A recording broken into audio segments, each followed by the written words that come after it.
Šiška hub je ena od zgodb, ki govorijo v prid kreativnosti in ki govorijo v prid izzivalnosti trenutka.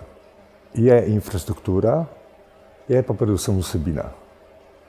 Je sestavni del projekta, ki smo ga konceptualno začeli osmišljevati že pred leti, in to je, da naredimo iz umetniške republike Šiška umetniško četrt Šiška.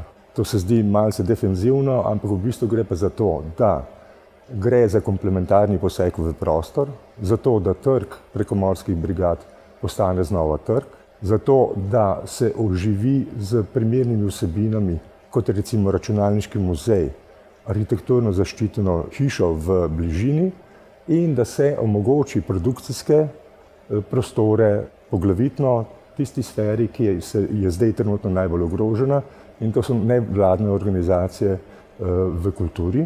Tako da je zadeva posrečena, investicijsko seveda ne bo to tako hitro šlo vse skupaj, predvidevamo pa, da se bo zgodila de facto ob letnici evropskega prestolovanja, in to je 2025. Zakaj gre? Gre za to, da je v bistvu tukaj se že dogajal proces, ne bom rekel eksperiment, ampak zelo pomemben, in to je, da v bistvu ta hiša, ki je bila včasih občina, že živi z vsebinami. Tukaj je zdaj začasno že 30 takih kulturnih organizacij v sami hiši. Naša želja skupna pa seveda je, da to postane seveda tudi več.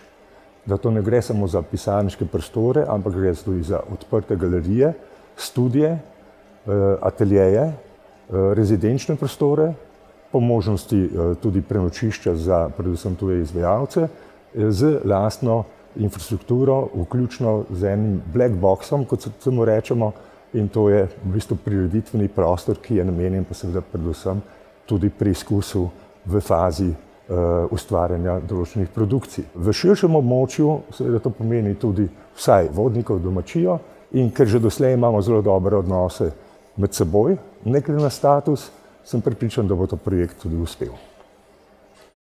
Zadnje leta smo organizirani kot društvo. Od 2018 imamo prostore tukaj kot del Šiška huba, kjer smo se že udomačili v bistvu. Dobro leto smo prostore obnavljali. V tem trenutku imamo v bistvu že vse eksponate tu. Čakamo pa seveda na primeren čas za otvoritev. Seveda glavni projekt muzeja v tem trenutku je velika otvoritev z stalno razstavo in rednimi programi za različne skupine obiskovalcev. Trenutno že izvajamo določene programe, ki so možni, predvsem izobraževanja preko videokonferenc. V nekem obsegu smo tudi že uspeli gostiti nekaj meetupov različnih interesnih skupin. V prihodnje pa seveda želimo napolniti prostor z dogodki za vse javnosti. V okviru EPK pripravljamo razstavo o arheologiji medijev, kjer bomo predstavili vse od 8-bitnih medijev, oziroma takrat so bile kasete, do USB ključkov, ki te dni tudi že počasi izumirajo.